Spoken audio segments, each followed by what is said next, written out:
KPCC general സെക്രട്ടറിയായ Deepthi Mary Varghese ഇത്തരത്തിലൊരു വിഷയം ഇപ്പോൾ ചർച്ചയുണ്ട്. അത്തരത്തിലൊരു ചർച്ച നടന്നുണ്ടോ? ദീപ്തിയെ CPM-ലേക്ക് ക്ഷണിക്കുന്ന നിലയിൽ ചർച്ച എന്തെങ്കിലും താങ്കളുടെ അറിവിലുണ്ടോ? ദീപ്തി മേരി വർഗീസ് ഒരു കൂടിക്കാഴ്ച നടന്ന് ക്ഷണമെന്ന നിലയിൽ തന്നെ ക്ഷണം സ്വീകരിച്ചിട്ടില്ല, പൂർണ്ണമായി കൂടിക്കാഴ്ച നടന്നിട്ടുണ്ട്. അതിൽ താങ്കൾ ഇടപെട്ടിട്ടുണ്ടോ? ഞാനൊരു കൂടിക്കാഴ്ച നടന്ന്, അത്രേ എനിക്ക് പറയാൻ പറ്റുള്ളൂ. കാരണം അത് ഒരു സജീവ കൂടിക്കാഴ്ച ആണെന്ന് ഞാൻ പറയണേല്ല.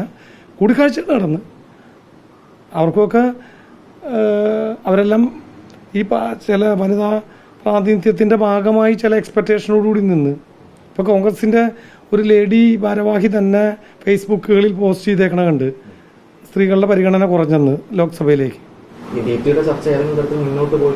ഇല്ല, അതെല്ലാം അവിടെ വെച്ച്, കാരണം ഈ അവർക്കുടെ ആഗ്രഹങ്ങൾ പൂർത്തിയാക്കണമെങ്കിൽ അവരും കൂടി തയ്യാറാവണ്ടേ.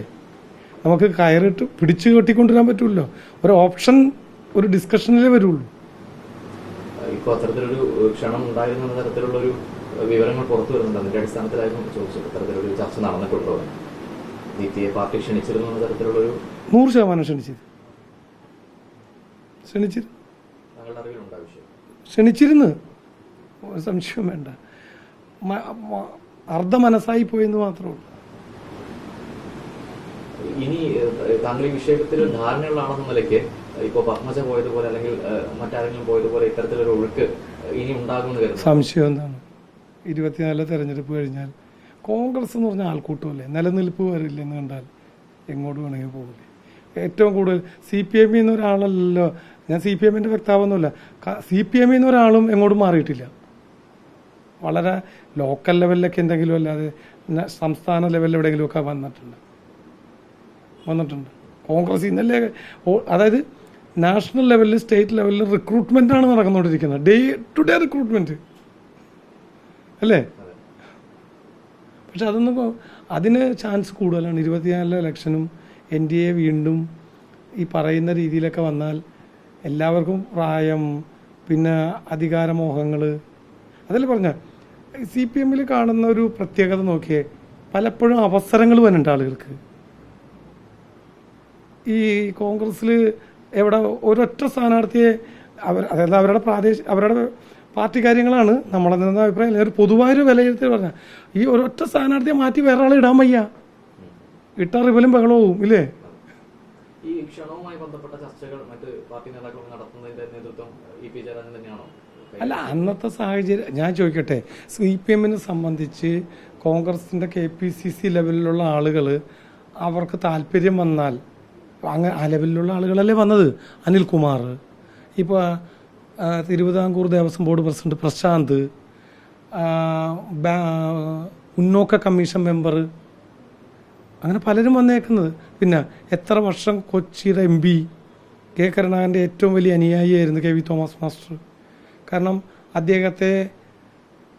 അദ്ദേഹത്തോടൊരു അഭിപ്രായം പോലും തേടാണ്ട് അദ്ദേഹത്തെ സ്ഥാനാർത്ഥിത്വത്തിൽ നിന്ന് മാറ്റി അദ്ദേഹത്തെ എന്നുള്ളൊരു അഭിപ്രായ വ്യത്യാസത്തിൽ നിന്നാണല്ലോ അദ്ദേഹം കോൺഗ്രസുമായി പിണങ്ങണത് ഇല്ലേ. എത്ര ശക്തനായിരുന്നു കോൺഗ്രസിൻ്റെ ആളുകൾ. നിലനിൽപ്പിലേക്കാണ് ഇത് വന്നത്. കാരണം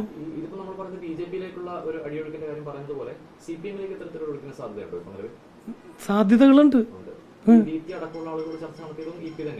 അല്ല, അവര് ഒരു കൂടിക്കാഴ്ചക്ക്, അതായത് ഇപ്പോൾ പി ടി തോമസ് മരിച്ചപ്പോൾ അദ്ദേഹത്തിൻ്റെ വൈഫാണ് അവിടെ സ്ഥാനാർത്ഥിയെ, തെറ്റെന്നല്ല ഞാൻ പറഞ്ഞത്. അപ്പോൾ ഈ നരേന്ദ്രമോദി പറയുന്ന കൂട്ട് ഇതൊരു കുടുംബാധിപത്യ പാർട്ടിയാണ്. മറിച്ച് ആ നിയോജക മണ്ഡലത്തിൽ പ്രവർത്തിക്കുന്ന മറ്റൊരാൾക്ക് അവിടെ ഒരു അവസരം വന്നില്ല. ഇപ്പോൾ ദീപ്തി മേരി വർഗീസിനെ പോലെയുള്ളവർ ഒരുപാട് പാർട്ടിക്ക് വേണ്ടി സമരമുഖത്തുള്ളവരാണ്. ഇപ്പോൾ പരമാവധി നമ്മളൊരു സമരമുഖത്തും കണ്ടിട്ടില്ല. ഇപ്പോൾ കൊല്ലത്തെന്നുള്ള ലേഡി സ്ഥിരമായി എന്നും സമരങ്ങളുമായിട്ട് ബന്ധപ്പെട്ട് ബിന്ദു കൃഷ്ണ എപ്പോഴും സമരമുഖത്തുണ്ട്.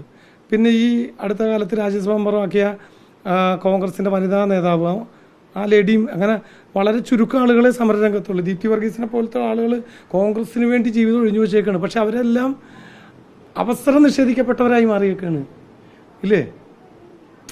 ഇവിടെ ആര് ചേഞ്ച് ആവണില്ലല്ലോ. അതിൽ പറഞ്ഞ 9 തവണയാണ് കൊടിക്കുന്നിൽ സുരേഷ് ഒരു കോൺസ്റ്റിറ്റ്യുവൻസിയിൽ മത്സരിക്കുന്നത്. അപ്പോൾ അതായത് റിട്ടയർമെൻ്റ് ഇല്ല ഇല്ലേ. അതാണ് ഇതിൻ്റെ കാരണം. ദീപ്തിയുടെ കാര്യത്തിലൊക്കെ ചുക്കാൻ പിടിക്കുന്നത് ഇപി തന്നെയാണോ അതിലൊരു? അല്ല അന്നൊരു ഒരു കാരണം ഒരു ബൈ ഇലക്ഷൻ വന്നപ്പോൾ സാഹചര്യങ്ങളെ അനുകൂലമാക്കാൻ ശ്രമിച്ചു. അദ്ദേഹം തന്നെയാണ് ചർച്ചകൾ. അല്ല അദ്ദേഹം അങ്ങോട്ട് ചെന്നല്ല, അദ്ദേഹമായി കൂടിക്കാഴ്ചകൾ നടന്നിട്ടുണ്ട്. പക്ഷെ ആ കൂടിക്കാഴ്ചകൾ ഇപ്പൊ LDFനെ സംബന്ധിച്ച് ആ കൂടിക്കാഴ്ചകളിൽ അവർക്ക് വിളിച്ചുകൊണ്ടൊന്ന് കയറ്റേണ്ട ആവശ്യമൊന്നുമില്ല. അവസരം ഉണ്ട്, പ്രവേശനം ലഭിക്കുന്നു കണ്ടാൽ അവരാണ് താല്പര്യം കാണിക്കേണ്ടത്. ആര്? പ്രവേശനം വേണ്ടവർ അല്ലേ? ഇതൊരു നഴ്സറി സ്കൂളൊന്നും അല്ലല്ലോ.